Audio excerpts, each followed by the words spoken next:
মই তোমালোকক কওঁ মই যেতিয়া ক্লাছ 6-7ত আছিলোঁ তেতিয়া মহৰ পিঠিত উঠি মহ চৰাবলৈ যাওঁ গম পাইছেনে আমাৰ দুটা মহ আছিলে সিহঁতকে হালু বাওঁ কুহিয়া পেৰু এইবিলাক কাম কৰোঁ আৰু সিহঁতক চৰাবলৈ লৈ যাব লগা হয় মোৰ লগত মোৰ লগৰীয়াটো আছিলে মোৰ ভাইটিটো সি ভাইচ চেঞ্চেলৰ হৈ এখন ইউনিভাৰ্চিটিৰ পৰা ৰিটায়াৰ্ড হৈছে তেওঁ ৰিজনেল ৰিচাৰ্চ লেবৰেটৰীৰ চিনিয়ৰ সাইন্টিষ্ট আছিলে আমি দুইটাই মহ চৰাবলৈ যাওঁ এদিন মই মহৰ পিঠিৰ পৰা পৰিলোঁ এই বাওঁ হাতখন দি পেলাই তেতিয়াৰ দিনত ইয়াত ডাক্তৰ নাছিলে এক্সৰেৰ ব্যৱস্থাও নাছিলে মই 2 বছৰলৈ হাতখন ওপৰলৈ দাঙিব নোৱাৰা হৈ আছিলোঁ মোৰ কাষত থকা খুৰী এজনীয়ে কৈছিলে ল'ৰা মানুহ হালকুৰ বাই খাব লাগিব হাতখন ভাঙি ললি তইনো জীৱনত কি কৰিবি এতিয়া মোৰ কাষৰে খুৰী এজনীয়ে কৈছিলে কথাষাৰ এতিয়াও মোৰ কাণত বাজি থাকে গম পাইছানে গতিকে তাৰ তুলনাত দুবিয়া গহপুৰ কলাবাৰীৰ বহুত উন্নতি হৈছে গতিকে সেই ফালৰ পৰা তোমালোক সৌভাগ্যৱান তেতিয়াৰ দিনত নাছিলে হা আজি মোক ডক্টৰ বুলি ক'লে সবেই চিনি পায় কিন্তু তেতিয়াৰ দিনত সেই ডক্টৰ হ'ব লগা ল'ৰাটো মহৰ পিঠিৰ পৰা পৰি হাতখন ভাঙিলে 2 বছৰলৈ হাতখন দাঙিব নোৱাৰা হৈ আছিলোঁ মই ডাক্তৰো নাছিলে এক্সৰেও নাছিলে নিজে নিজে ভাল হৈছিলে মইনো ডাক্তৰ কেনেকৈ গ'লো হা আমাৰ দিনত যেতিয়া দুবিয়া হাইস্কুলত এইখন স্কুলতো পঢ়িছিলোঁ ইয়াত এটা বিল্ডিং আছিলে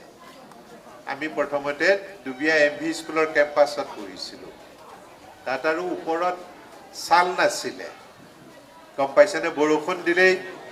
গোটেই ডেস্ক বেঞ্চ চব কিতাপ কাগজ ভিজি যায় গতিকে আমাক ছুটি দি দিয়ে আমি ঘৰলৈ গুচি যাওঁ তাৰপিছত ইয়াত এটা ঘৰ বনাই পেলাই আমাক ইয়ালৈ লৈ আনিলে ইয়াত পঢ়িছিলোঁ বোধহয় ইয়াত পঢ়োঁতে 6-7ত ইয়াত পঢ়িছিলোঁ তাৰপিছত 7ত আমি সেই হাইস্কুলত বাঁহৰ মুঢ়া খান্দি খান্দি স্কুলখন বনোৱাত সহায় কৰি দিছিলোঁ তালৈ গুচি গ'লোঁ গম পাইছানে তালৈ আমি গুচি গৈছিলোঁ এনেকৈ পঢ়ি থাকোঁতে এতিয়া অলপ আগতে উৎপল বৰা ডাঙৰীয়াই এটা কথা কৈছে যে মই ডাক্তৰ মানুহৰ বেমাৰ হ'লে চিকিৎসা কৰি দিওঁ কিন্তু এতিয়া মই লগতে ভাবোঁ মানুহৰ যদি আৰ্থিক অৱস্থাৰ উন্নতি নহয় তেওঁলোকে আধুনিক চিকিৎসা বিজ্ঞানৰ সুফলবিলাক লাভ কৰিব নোৱাৰে গম পাইছেনে ইয়াত বহি থকা তোমালোকৰো বহুতেই ডাক্তৰ হ'বা ইঞ্জিনিয়াৰ হ'বা সাইন্টিষ্ট হ'বা সমাজৰ বিভিন্ন ক্ষেত্ৰত তোমালোকে অৱদান আগবঢ়াই যাবা সেইটো মই নিশ্চিত হা তোমালোকে বহুত ডাঙৰ কাম কৰিব পাৰিবা মই যিমান কৰিছোঁ মোতকৈও আৰু আগুৱাই যাব পাৰিবা তাৰ কোনো সন্দেহ নাই গম পাইছানে কিন্তু এইবিলাকৰ প্ৰেৰণা ইয়াৰ পৰাই আৰম্ভ হয় মই যেতিয়া 4ৰ্থ মানত আছিলোঁ তেতিয়া মোৰ মা অসুস্থ হৈছিলে মা মানে আমি তেতিয়া এতিয়াও চাগে তোমালোকৰ বহুতৰ মা পথাৰলৈ যায় ভুই ৰুৱে কঠীয়া তোলে ধান কাটে আমি মা দেউতাৰ লগত ভুই ৰুইছিলোঁ হাল বাইছিলোঁ কঠীয়া তুলিছিলোঁ গৰু চৰাইছিলোঁ মহ চৰাওঁতে পৰি পেলাই হাতখনেই ভাঙিছিলে আৰু ক্লাছ 4 ঘৰত ভাতো বনাইছিলোঁ বৌতীয়ে ভাত বনাব নোৱাৰা হৈ গ'ল তেতিয়া আকৌ ছোৱালী মানুহক চৰুত যাবলৈ নিদিয়ে মানুহৰ অন্ধবিশ্বাস কিছুমান থাকে নহয় জীয়েক হ'লেও এটা বয়সৰ পিছত মানুহ হোৱাৰ পিছত তেওঁক বনোৱা ভাত মাক দেউতাকে নাখায় গতিকে আমাৰ এজনী ছোৱালী আছিলে 4টা ল'ৰা গতিকে আমি ল'ৰাকেইটাই পাল পাতি পাতি ভাত বনাওঁ ঘৰৰ গম পাইছিলানে আমি তেনেকৈ কৰিছিলোঁ আৰু ইয়াত বহি থকা ৰুকেশৰ ককাইদেৱে জানে বৌতিৰ অসুখ এনেকুৱা হৈছিলে যে মই ক্লাছ 11ত পঢ়ি থকালৈকে অসুখ চিকিৎসা কৰিবৰ কাৰণে ডাক্তৰো নাছিলে সামৰ্থ্যও নাছিলে গম পাইছানে তেতিয়া হায়াৰ সেকেন্ডাৰী পাছ পৰীক্ষা দিওঁতে মই ভাবিলো বেলেগ কিবা এটা হোৱাতকৈ ডাক্তৰেইনো নহওক কিয় অন্ততঃ ভৌতিক ভাল কৰিব পাৰি অন্ততঃ ভৌতিক ভাল কৰিব পাৰি গতিকে ডাক্তৰ হোৱাৰ চিকিৎসালয় পতাৰ সেই সপোনবিলাক কৰ আৰম্ভণি হৈছিলে জাৰ্মিনেশ্যন হৈছিলে দুবিয়া গম পাইছানে অভাৱ অভিযোগে কেতিয়াবা মানুহক প্ৰেৰণাৰ উৎস হৈ দিয়ে কিছুমানে আকৌ নাইকিয়া কৰি পেলাই মানুহ শেষ কৰি পেলাই কিন্তু সেইবিলাক মানুহে জীৱনত কৃতকাৰ্যতা লাভ কৰিব পাৰে যি জীৱনৰ প্ৰতিটো অসুবিধাকে সুবিধালৈ পৰিণত কৰি ল'ব পাৰে গম পাইছানে প্ৰতিটো বেয়া বস্তুকে ভাললৈ পৰিণত যি কৰি ল'ব পাৰে তেওঁ এই জীৱনত কৃতকাৰ্য লাভ কৰিব পাৰে তেওঁ এই জীৱনত কৃতকাৰ্যতা লাভ কৰিব পাৰে মই যুগলক সুধো যুগল তুমি কেনেকৈ ৰাষ্ট্ৰপতি পুৰস্কাৰ পাব পৰা শিক্ষক হলা গৌৰৱৰ বিষয় নহয় নেশ্যনেল টিচাৰ্ছ এৱাৰ্ড পাইছিলে ৰাষ্ট্ৰপতিৰ পৰা তেতিয়া যুগলে মোক আজি কেইসপ্তাহমান আগতে সুধিছিলো যুগল তুমি কেনেকৈ কৰিলা কামটো কোৱাচোন কেনেকৈ পঢ়াইছিলা তেতিয়া যুগলে মোক কৈছে মই দুবিয়াৰ খা-খবৰ যুগলৰ মুখেদি পাই থাকো মাজে মাজে অকমান সময় খৰচ কৰি যুগলে মোক ফোন চোন কৰে ময়ো কেতিয়াবা মাতি নিও কথা বতৰা পাতো গতিকে পাতোতে তেতিয়া কল যে দাদা মই ল'ৰা ছোৱালীক ৰাস্তাই ঘাটে কোবাই দিছিলো মই সিহঁতে বেয়া পোৱা নাছিলে নে কাজিয়া কৰা নাছিলে বোলে নহয় মাক দেউতাকক কৈ লৈছিলো নহয় মাক দেউতাকক কৈ লৈছিলো আপোনাৰ ল'ৰা বেয়া হৈছে কিন্তু মই কিন্তু শাসন কৰিম মই কিন্তু শাসন কৰিম গম পাইছানে কাৰণ শিক্ষকে ছাত্ৰক যদি কিবা শাস্তি দিয়ে কিবা যদি ষ্ট্ৰিক্টলি কিবা কয় তেতিয়াহ'লে সেই ছাত্ৰজনৰ ভালৰ কাৰণে কৰে সেই ছাত্ৰজনৰ ভৱিষ্যতৰ মংগলৰ কাৰণে কৰে তাৰ কাৰণে কেতিয়াও দুখ কৰিব নালাগে গম পাইছানে দুখ কৰিব নালাগে আৰু তিনিটা কথা তোমালোকে মনত ৰাখিবা জীৱনত গোটেই জীৱনটোৱে হ'ল এটা বেলেন্সিং আৰু সেই বেলেন্সিংটো এতিয়াৰ পৰাই কৰিবলৈ শিকিব লাগে বেলেন্সিংটো হ'ল এটা হ'ল ফেমিলি এটা হ'ল পাৰ্চনেল লাইফ আনটো হ'ল তোমালোকৰ প্ৰফেশ্যনেল লাইফ প্ৰফেশ্যনেল লাইফ মানে এইটো মই ডাঙৰ শব্দ ক'লো তোমালোকক প্ৰফেশ্যনেল লাইফ মানে এতিয়া তোমালোকৰ প্ৰফেশ্যন হ'ল তোমালোক ছাত্ৰ তোমালোক সবেই ছাত্ৰ মোৰ প্ৰফেশ্যনেল লাইফ বেলেগ ছাৰৰ প্ৰফেশ্যনেল লাইফ বেলেগ আছিলে ইয়াত বহি থকা জ্যেষ্ঠ যিসকল আছে তেওঁলোকৰো প্ৰফেশ্যনেল লাইফ বেলেগ বেলেগ এই তিনিটাৰ মাজত আমি এটা বেলেন্সিং ৰাখি চলিব লাগে গম পাইছানে তুমি এটাৰ কাৰণে আনটোক অৱহেলা কৰিব নোৱাৰা ছাত্ৰ হিচাপে তোমালোকে ছাত্ৰৰ কৰ্তব্যখিনি কৰিবই লাগিব ছাত্ৰৰ কৰ্তব্য কি অধ্যয়ন কৰা আজি তোমালোকৰ কাৰণে জ্ঞান আহৰণ কৰা বহুত সহজ হৈ গৈছে গতিকে তোমালোকে পৃথিৱীৰ বিভিন্ন খা খবৰবিলাক গোটাব পাৰিব লাগিব প্ৰায়বিলাকৰে চাগে আজিকালি মোবাইল ফোন আছে নহয় ইয়াত মোবাইল ফোন কিমানৰ আছে হাত দাঙাচোন ছাত্ৰ ছাত্ৰীখিনি ওপৰলৈ দাঙা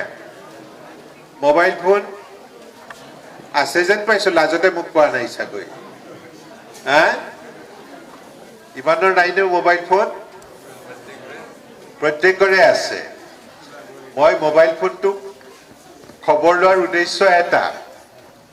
এই মোবাইল ফোনটোত তোমালোকে খেলা চাবৰ কাৰণে ব্যৱহাৰ কৰিব পাৰা গেম খেলিবৰ কাৰণে ব্যৱহাৰ কৰিব পাৰা এই মোবাইল ফোনটো এখন বিশ্বকোষৰ নিচিনা ইয়াত গোটেই পৃথিৱীৰ কথাবিলাক সোমাই থাকে গম পাইছানে পৃথিৱীৰ কথাবিলাক সোমাই থাকে গতিকে মোবাইল ফোনতে গোটেই পৃথিৱীৰ খা খবৰবিলাক তোমালোকে পাই থাকা এই মোবাইল ফোনৰ ইউটিউবত বহুত ভাল ভাল শিক্ষকৰ লেচনবিলাক ইয়াত থাকে কেনেকৈ অংক শিকিব লাগে কেনেকৈ বিজ্ঞানৰ বিভিন্ন বিষয়ৰ কথা শিকিব লাগে বুজি নাপালেই তুমি মোবাইল ফোনটো খুলিলে তাত এটা ধুনীয়া লেকচাৰ তুমি পাই যাব পাৰা গম পাইছানে গতিকে সুবিধা হৈছে তোমালোকৰ জ্ঞান আহৰণৰ ৰাস্তাবিলাক সহজ হৈ পৰিছে কথা নেপাতিবা মই তোমালোকক কথা পাতিবলৈ দিম প্ৰশ্ন সুধিম এতিয়া কিন্তু গতিকে মই কথা কোৱা সময়ত তোমালোকে কথা নকবা দেই আৰু তোমালোকে কথা কোৱা সময়টো মই নকওঁ তোমালোকক ক'বলৈ দিম অলপ পিছত ঠিক আছে হা নো টকিং ওকে কেইমিনিটমানৰ কাৰণে মই দীঘলীয়া নকৰোঁ ছেশ্যনটো চিন্তা নকৰিবা কিন্তু তোমালোকে এতিয়া অকণমান মোৰ কথাখিনি শুনা গতিকে ছাত্ৰ বা ছাত্ৰী হিচাপে নিজৰ কৰ্তব্যখিনি কৰিবই লাগিব 2 নম্বৰ পৰিয়ালৰ প্ৰতি দায়িত্ব সেই দায়িত্ব কিন্তু পালন কৰিবই লাগিব আমি যেনেকে কৈছিলোঁ বহুতে অসুখীয়া আছিলে ঘৰৰ ভাত বনাই দিছিলোঁ গৰু চৰাই দিছিলোঁ দেউতাৰ লগত পথাৰত হাল বাবলৈ গৈছিলোঁ গতিকে পৰিশ্ৰমৰ প্ৰতি বিমুখ হ'বলৈ নিশিকিবা এতিয়া পাই শ্ৰমৰ লগত নিজকে কানেক্টেড কৰি ৰাখিবা মই এবাৰ ফুৰিবলৈ যাওঁতে বাহিৰত ফুৰিবলৈ মানে কনফাৰেন্সত যাওঁ এনেইতো ফুৰিবলৈ নাযাওঁ আৰু ক'তো গম পাইছেনে কনফাৰেন্সত যাওঁতে আমেৰিকাত ফুটপাথেৰে গৈ আছো ৰিক্সা এখনত আহি পেলাই মোৰ কাষতে ৰৈ গ'ল হা ৰৈ পেলাই তেওঁ সুধিছে ছোৱালীজনীয়ে ৰিক্সাখনত দেখিলোঁ যে মই প্ৰথমতে চোৱাই নাছিলোঁ মুখলৈ চাই দেখিলোঁ ৰিক্সাৱালা দেখোন ছোৱালী এজনী প্ৰায় 19-20 বছৰীয়া ছোৱালী এজনীয়ে ৰিক্সা এখন চলাই আহিছে ক'ল যে মোক সুধিলে আপোনাক ৰিক্সা লাগিব নেকি লাগে যদি উঠক মোৰ ৰিক্সাতে বেছি পইচা নলওঁ মই আপোনাক এই গোটেই টাউনখন দেখুৱাই দিম আপুনি আমেৰিকাৰ নহয় যেন লাগিছে বাহিৰৰ মানুহ যেন লাগিছে মই ক'লো যে হয় মই বাহিৰৰ মানুহ কিন্তু মোক 10 মিনিটমান সময় দিব লাগিব মই এক কাপ কফি খাই ল'ম খোৱাৰ মন গৈছে তুমি অকণমান ৰ'ব লাগিব তেতিয়া মই তোমাৰ ৰিক্সাত উঠিব পাৰিম মই কফি খাবলৈ গ'লোঁ ছোৱালীজনীক ক'লোঁ তুমি যদি বিচাৰা তুমিও মোৰ লগতে এক কাপ কফি খাব পাৰিবা আহাচোন সৰু ছোৱালী হা ৰিক্সা চলাইছে আমেৰিকাত গতিকে অকণমান মনত অনুসন্ধিৎসাটো বাঢ়িছে মই কফিৰ অৰ্ডাৰ দিলোঁ 2 কাপ ছোৱালীজনীৰ কাৰণেও 1 কাপ মোৰ কাষতে বহিলে তাই মই তাইক সুধিলোঁ তোমাৰ ঘৰত কোন কোন আছে তেতিয়া ক'লে যে মোৰ দেউতা উকালতি কৰে উকিল মাকে শিক্ষয়িত্ৰী কৰে কিন্তু ছোৱালীয়ে ৰিক্সা চলায় গম পাইছেনে মই তেতিয়া সুধিলোঁ তুমি কিয় ৰিক্সা চলোৱা তেতিয়া ক'লে যে মই আত্মনিৰ্ভৰশীল হ'ব বিচাৰোঁ মই মা দেউতাৰ ওপৰত নিৰ্ভৰ কৰি চলিব নিবিচাৰোঁ গম পাইছেনে মই মা দেউতাৰ ওপৰত নিৰ্ভৰ কৰি চলিব নিবিচাৰোঁ মই নিজৰ ভৰিৰ ওপৰত নিজে থিয় দিব বিচাৰোঁ তাই যি ডিটাৰমিনেশ্যন হা তাই শ্ৰমৰ প্ৰতি যিটো আগ্ৰহ ৰিক্সা চলাই মানুহক উঠাই মেলি তাই পইচা উপাৰ্জন কৰে তেনেকৈয়ে পঢ়ে বহু দিনলৈকে মই ছোৱালীজনীৰ লগত সংযোগ ৰাখি আছিলোঁ গম পাইছেনে গতিকে তোমালোকেও তেনেকুৱা যেতিয়াই যিখিনি সুবিধা পোৱা মা দেউতাক ঘৰখনক সহায় কৰি দিবা নিজৰ পঢ়া শুনাখিনি কৰিবাই তৃতীয় কথা স্বাস্থ্যৰ অবিহনে সুস্বাস্থ্যৱান যদি নাথাকে জীৱনত একো কামেই কৰিব নোৱাৰা গম পাইছানে গতিকে স্বাস্থ্যটো ভালে ৰাখিব লাগিব মানুহৰ বেমাৰ আজাৰ হ'ব হা কিন্তু বেমাৰ আজাৰ হ'লেই ভাঙি নপৰিবা সেইবিলাকক মেৰামতি কৰি ল'ব পাৰি গম পাইছেনে যদি আমি যত্নশীল হওঁ যদি আমি কাম বনত পৰিপাটি হওঁ যদি আমি স্বাস্থ্য ৰক্ষাৰ কিছুমান নীতি নিয়ম মানি চলোঁ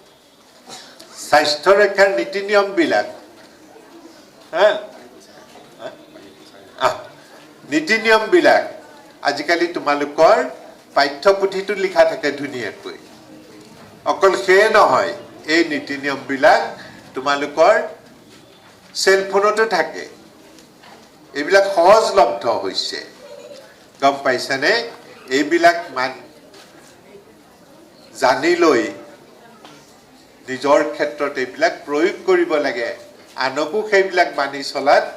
সহায় কৰি দিব লাগে পৰিয়ালৰ বাকী মানুহখিনিকো তেতিয়া তোমালোক দীৰ্ঘায়ু হবা স্বাস্থ্যৱান হবা আৰু যেতিয়া তোমালোকে জীৱনত যিকোনো কামেই কৰিবৰ কাৰণে উপযুক্ত হবা সৰু কাম ডাঙৰ কাম বুলি কোনো কথা নাই হা সৰু কাম ডাঙৰ কাম বুলি কোনো কথা নাই যিকোনো কামৰ পৰাই তোমালোকে জীৱনত প্ৰতিষ্ঠা লাভ কৰিব পাৰা হেতু নিৰ্ভৰ কৰে কিমান আগুৱাই গৈছা আৰু আগুৱাই যাবৰ কাৰণে তাৰ কাৰণে ৰাস্তাটো এতিয়াৰ পৰাই বন্ধা আৰম্ভ কৰিব লাগিব পিছত বহুত দেৰি হৈ যাব বহুত ডাঙৰ এজন ক্ৰিকেটাৰৰ নাম কোৱাচোন বহুত ডাঙৰ ক্ৰিকেটাৰ এজনৰ নাম কোৱাচোন কোৱা এজনে হা কোন শচীন তেণ্ডুলকাৰে কিমান বছৰ বয়সৰ পৰা ক্ৰিকেট খেলিছিলে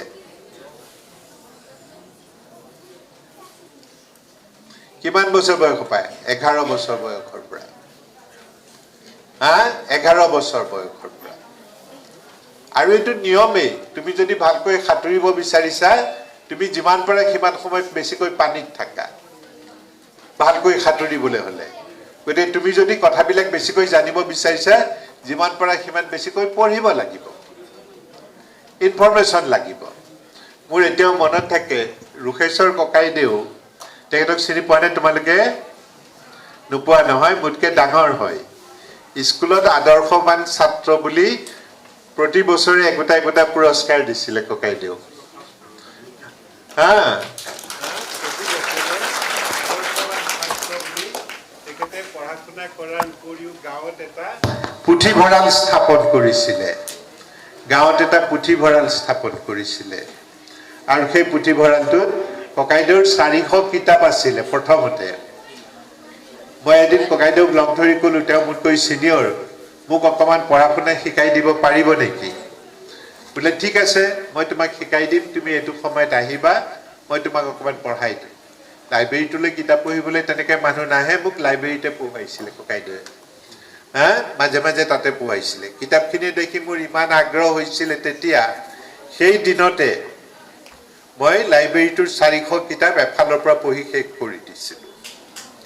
গম পাইছানে এফালৰ পৰা পঢ়ি শেষ কৰি দিছিলো সেইবিলাকে নিশ্চয় মোক এতিয়া সহায় কৰিছে গম পাইছানে গতিকে পঢ়া-শুনাক অৱহেলা নকৰিবা শিকিবলৈ কেতিয়াও এলাহ নকৰিবা শিকাত সেই কামখিনি কৰিবা লগতে পৰিয়ালকো সহায় কৰিবা নিজৰ স্বাস্থ্যৰ প্ৰতিও যতন ল'বা আৰু প্ৰত্যেকৰে এটা সপোন থকা দৰকাৰ কিনো কৰিবা ডাঙৰ কিবা এটা কৰিব লাগিব সৰু কাম ডাঙৰ কাম বুলি একো কথা নাই হিমা দাসৰ নাম শুনিছা নহয় কি কৰে দৌৰে নহয় কিমান বিলাক সোণৰ পদক আনিলে কিমান বিলাক মেডেল পালে অসমৰ তোমালোকে সবেই হিমা দাসৰ নাম জানা তাই কেনেকে পালে দৌৰি গতিকে দৌৰাটো দেখাত একো ডাঙৰ কথা নহয় যেন লাগে কিন্তু তাই দৌৰি ডাঙৰ পুৰস্কাৰ পালে ল'ৰা এটা লগ পাইছিলো চিপাঝাৰৰ মুখ দেখুৱাবলৈ আহিছিলে মই পৰীক্ষা কৰাৰ আগতে চোলাটো খুলিবলৈ দিলো খুলি পেলাই দেখিলো ডাঙৰ ডাঙৰ মাংস পেশী মই খুদিলো তুমি কি কৰা বলে স্যাৰ মই পাঞ্জা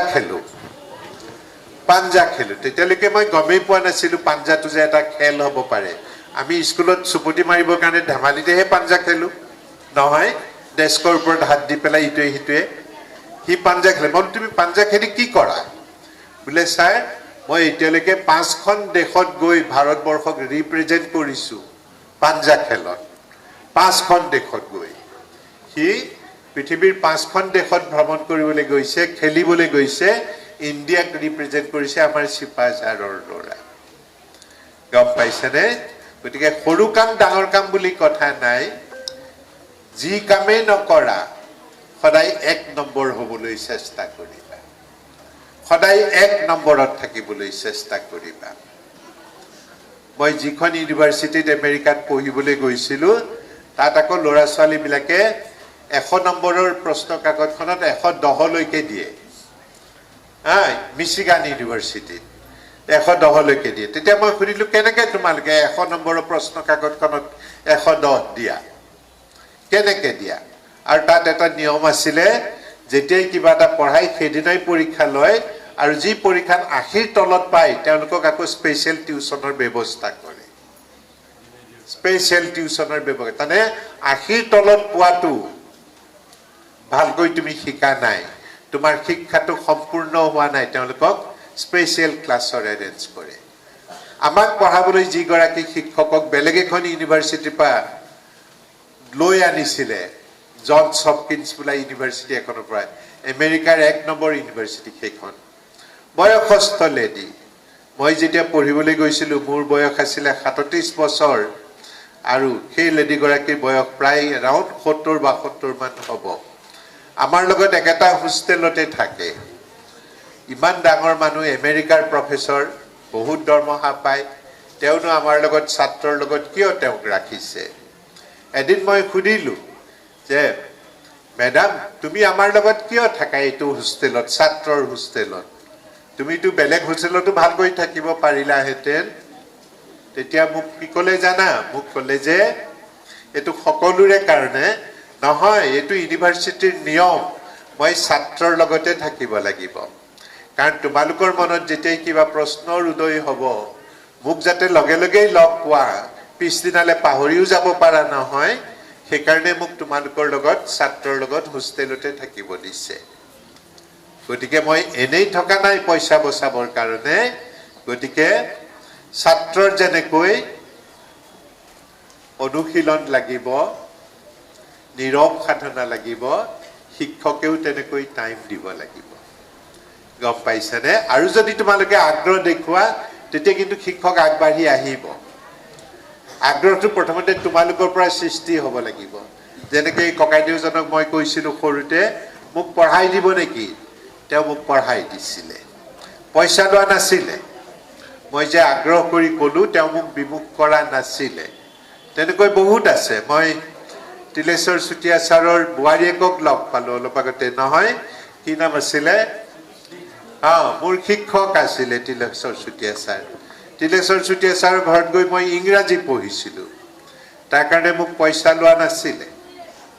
এনেই পঢ়াই দিছিলে ছাৰৰ ফ্ৰী টাইমত গৈ গৈ লগ ধৰিছিলোঁ ছাৰৰ এজন ভায়েক আছিলে ইঞ্জিনিয়াৰ তেওঁ মোক অংক শিকাই দিছিলে তেওঁ মোক অংক শিকোৱাৰ কাৰণে পইচা লোৱা নাছিলে আগ্ৰহ কৰি কৈছিলোঁ সুধো ছাৰ এই সপ্তাহত কোনদিনা গ'লে আপুনি মোক 2 ঘণ্টা সময় দিব পাৰিব তেনেকৈ গৈছিলোঁ তেনেকৈ তেওঁ শিকাই দিছিলে গতিকে ইয়াত ভাল শিক্ষক আছে নথকা নহয় তেওঁলোকে পঢ়াবলৈও ভাল পাব গম পাইছেনে তেওঁলোকে পঢ়াবলৈও ভাল পাব এওঁ আছে নিৰ্মল ভূঞা ছাৰৰ ল'ৰা হায়াৰ ছেকেণ্ডেৰী স্কুলৰ প্ৰিন্সিপাল নহয় তোমালোকৰ নিৰ্মল ভূঞা ছাৰ মোৰ টিচাৰ আছিলে আমি যেতিয়া হাইস্কুলত পঢ়িছিলোঁ তেতিয়া তেখেত হাইস্কুলখনৰ প্ৰধান শিক্ষক আছিলে তেতিয়া আমাৰ স্কুলখনত অংকৰ শিক্ষক নাছিলে আৰু বিজ্ঞানৰ শিক্ষক নাছিলে এই অঞ্চলৰ পৰা তেতিয়ালৈকে বিএসসি কোনো ল'ৰা ছোৱালীয়ে পাছেই কৰা নাছিলে গতিকে অংক আৰু সায়েন্স পঢ়াবৰ কাৰণে কোনো শিক্ষক নাছিলে মই ক্লাছৰ প্ৰথম ল'ৰা আছিলোঁ হালু বাওঁ ঘৰত ভাতো বনাওঁ মহু চৰাওঁ গৰু পালু ৰখিবলৈ যাওঁ অকল সেয়ে নহয় মই মাধুৰ্য আৰু শতাব্দীক দেখুৱাই আহিম বুলি কৈছিলোঁ এই গহপুৰৰ দেওবৰীয়া যিখন বজাৰ সেই বজাৰখনত দেওবাৰে আদা নহৰু পাণ তামোল এইবিলাক কান্ধত ভাৰ বৈ বিক্ৰী কৰিবলৈ গৈছিলোঁ তেতিয়া আমাৰ চাইকেল নাছিলে আমি খোজকাঢ়ি যাওঁ বাবা গহপুৰৰ দেওবৰীয়া বজাৰখনলৈ তাত বিক্ৰী কৰি সেয়া পইচাৰে কিতাপ বহি পেঞ্চিল এইবিলাক মোৰ কাৰণে আৰু মোৰ ভাইটি দুটাৰ কাৰণেও কিনি লৈ আনো আমি কিন্তু তেনেকৈ পঢ়িছিলোঁ আমি তেনেকৈ পঢ়িছিলোঁ গতিকে মই কি কৈছোঁ মই দেওবৰীয়া বজাৰখন দেখুৱাই আনিব বিচাৰিছিলোঁ চোৱা ইয়াৰ পৰা খোজকাঢ়ি এই বজাৰখনত বস্তু বিক্ৰী কৰিবলৈ আহিছিলোঁ মই তেওঁ বোধহয় নাই আৰু এতিয়া জীয়াই থকা নাই মোৰ এতিয়া মনত আছে কেতিয়াবা বৰষুণত খুব বোকা হয় বজাৰখনত তাৰ মাজতে আমি অকণমান জাগা উলিয়াই পেলাই কেনেকৈ বস্তা এখন পাৰি পেলাই তামোল বিক্ৰী কৰোঁ, পাণ বিক্ৰী কৰোঁ, আদা বিক্ৰী কৰোঁ, হালধি বিক্ৰী কৰোঁ, জলকীয়া লৈ গৈ বিক্ৰী কৰোঁ ভাগ কৰি কৰি। তেনেকৈ আমি জীৱনৰ আদি পাঠবিলাক তেনেকৈ আৰম্ভ হয় বাবা, গম পাইছানে? গতিকে সৰু কাম যেতিয়া কৰিবা সৰুৰ পৰা ডাঙৰ কাম কৰিবলৈ শিকিবা। এতিয়া মই ইনকাম জেনেৰেশ্যনৰ কথা ভাবিছোঁ, গাঁৱৰ মানুহৰ কথা ভাবিছোঁ। কামৰূপত তেনেধৰণৰ কিছু প্ৰজেক্ট কৰিছিলোঁ, কাৰণ মই জানো যে গাঁৱৰ মানুহৰ মাজত যথেষ্ট ৰিচোৰ্চ আছে। সেই ৰিচোৰ্চখিনি যদি আমি প্ৰপাৰলি ভালকৈ যদি আমি ব্যৱহাৰ কৰিব পাৰোঁ, তেওঁলোকৰ আৰ্থিক অৱস্থাৰ নিশ্চয়কৈ বহুতো উন্নত কৰিব পাৰি। তেওঁলোকৰ লগত যদি একেলগে কাম কৰোঁ। কৃষিৰ প্ৰণালী সলনি হৈছে যোৱা 50 বছৰত। যোৱা 50 বছৰত কৃষিৰ প্ৰণালীৰ অনেক পৰিৱৰ্তন হৈছে, অনেক পৰিৱৰ্তন হৈছে। এতিয়া ইমানেই পৰিৱৰ্তন হৈছে, আমাৰ ল'ৰা ছোৱালী এতিয়া পথাৰত হাল বাবলৈ নগ'লেও হ'ল। এনেকুৱা এটা অফিচত বহি ট্ৰেক্টৰখন নিজে নিজে চলি যোৱা ট্ৰেক্টৰো ওলাইছে, নিজে নিজে ধান কটা মেচিনো ওলাইছে, নিজে নিজে ভুই ৰোৱা মেচিনো ওলাইছে। সহজতে বহুত ডাঙৰ ডাঙৰ কাম একেদিনাই কৰিব পৰা ব্যৱস্থাও সৃষ্টি হৈছে। কৰিব পাৰি, কিন্তু তাৰ অৰিজিনটো আহিব লাগিব। এনেধৰণৰ অঞ্চলৰ বেছটোৰ বিষয়ে আমাৰ জ্ঞান থাকিব লাগিব। তোমালোকে তোমালোকৰ চকুৰ চাৰিওফালে যিবিলাক ব্যৱস্থা দেখা পাইছা, সেইবিলাক সদায় চাবলৈ চেষ্টা কৰিবা, বুজিবলৈ চেষ্টা কৰিবা, নিজকে প্ৰশ্ন কৰিবা, এইটো এনেকৈ কিয় হৈছে, এইটো এফালৰ পৰা নহ'ল কিয়?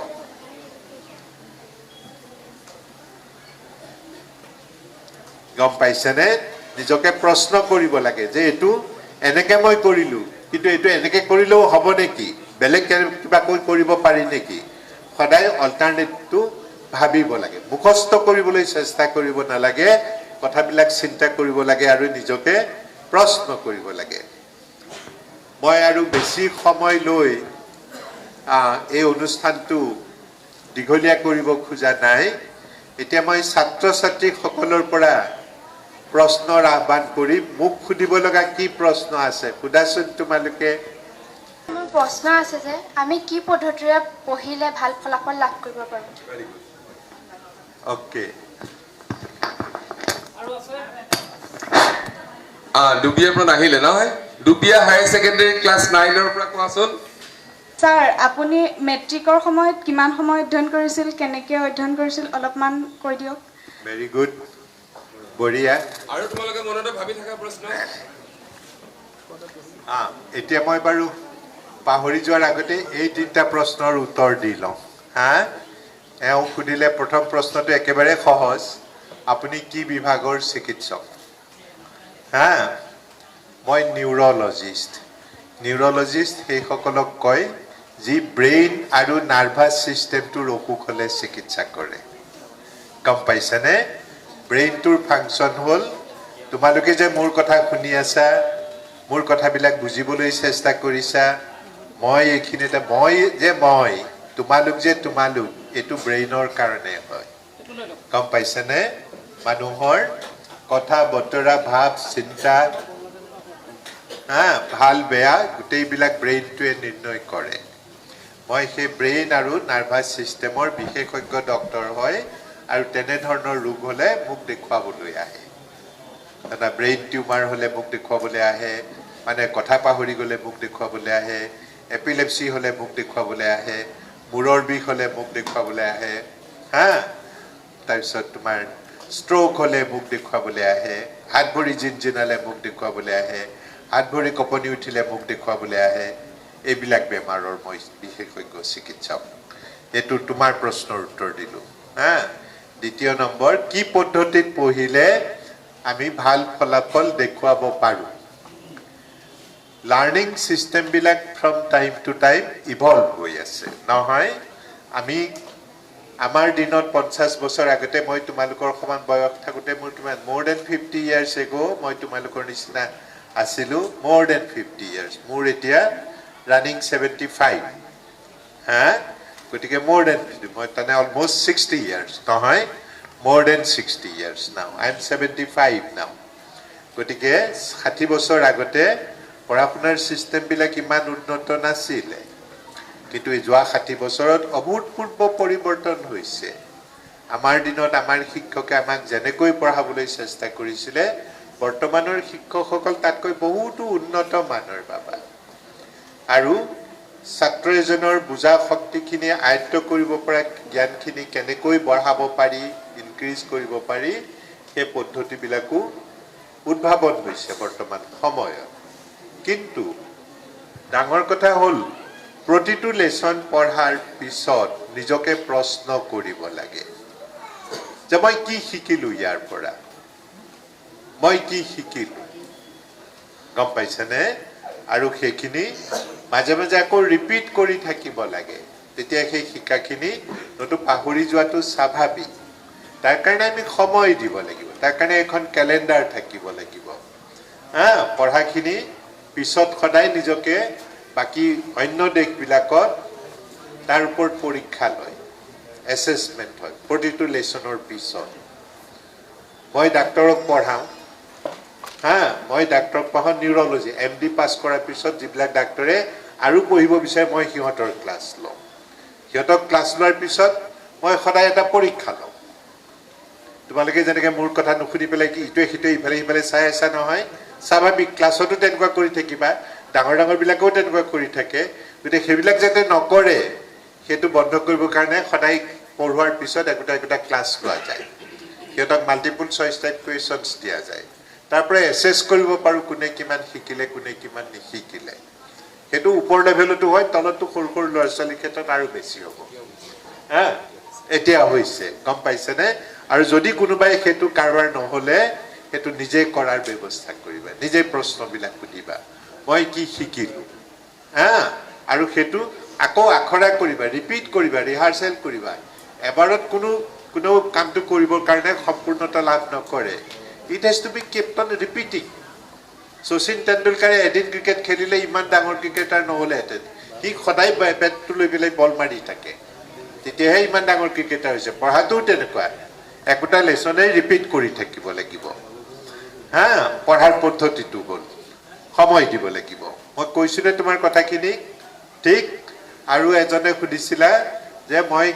হায়াৰ সেকেন্ডাৰীৰ সময়ত কেনেকৈ পঢ়িছিলো মেট্ৰিক আমাৰ দিনত মেট্ৰিক নাছিলে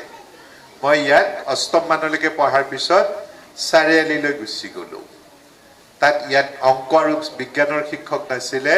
মোৰ অংক আৰু বিজ্ঞানৰ প্ৰতি বিশেষকৈ মোৰ আগ্ৰহ আছিলে খুব বেছি গতিকে মই বিশ্বনাথ চাৰিআলিলৈ গ'লো তাত মই পঢ়িলো সেইখন স্কুলত বিজ্ঞানৰ শিক্ষক আছিলে তাত মই বৰ্ডিং হাউচত আছিলো 2 বছৰ 10 আৰু 11ত বৰ্ডিং হাউচত নিজে ভাত বনাই খাইছিলো মোৰ কথাখিনি শুনা মই কেনেকৈ পঢ়িছিলো বৰ্ডিং হাউচত নিজে ভাত বনাও পুৱা গধূলা ওকে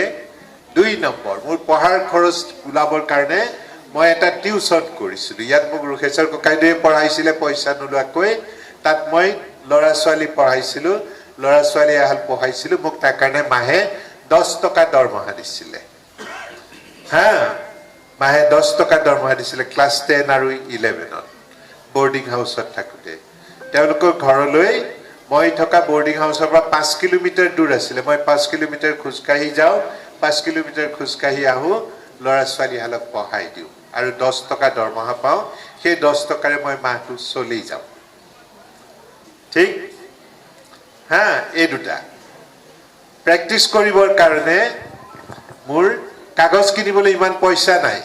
বহি কিনিবলৈ ইমান পইচা নাই গতিকে স্কুলৰ চক পেন্সিল যিবিলাক ভাঙি ভাঙি পেলাই দিয়ে সেইবিলাক বুটলি লৈ আনো আৰু বৰ্ডিং হাউচৰ ফ্লোৰখন পকা আছিলে পকা ফ্লোৰত মই ক্যালকুলেশনবিলাক অংকবিলাক প্ৰেক্টিছ কৰোঁ আকৌ মুছি দিওঁ গম পাইছেনে মই তেনেকৈ পঢ়িছিলোঁ বৰ্ডিং হাউচত আৰু তাৰপিছত 3 নম্বৰ পঢ়াত কিমান ঘণ্টা কিমান পঢ়িছিলোঁ মোৰ এতিয়াও মনত আছে এইবিলাক কৰি মেলি মই 14 ঘণ্টাৰ ৰুটিন এখন বনাই লৈছিলোঁ পঢ়াৰ দিনে টিউচন কৰিবলৈ যাওঁ ভাত বনাওঁ তাৰপিছত 14 ঘণ্টা তাৰমানে 4-5 ঘণ্টাতকৈ বেছি নুশুইছিলোঁ কমকৈ খোৱাৰ অভ্যাসটো মোৰ তেতিয়াই হৈ গৈছিলে বাকীখিনি সময় কিন্তু পঢ়িছিলোঁ দিনে ৰাতিয়ে গম পাইছেনে দিনে ৰাতিয়ে পঢ়িছিলোঁ তেনেকৈ পঢ়ি আৰু ৰিপিট কৰিছিলোঁ কেলেণ্ডাৰ আছিলে যে এইটো 7 দিনৰ পিছত ৰিপিট কৰিব লাগিব এইটো 10 দিনৰ পিছত ৰিপিট কৰিব লাগিব এইটো 15 দিনৰ পিছত ৰিপিট কৰিব লাগিব এনেকৈ আমি ৰিপিট কৰি গোটেই কোৰ্সটো কেইবাবাৰো তেনেকৈ আমি ৰিপিট কৰিছিলোঁ কৰি পেলাই আমি পৰীক্ষা দিবলৈ গৈছিলোঁ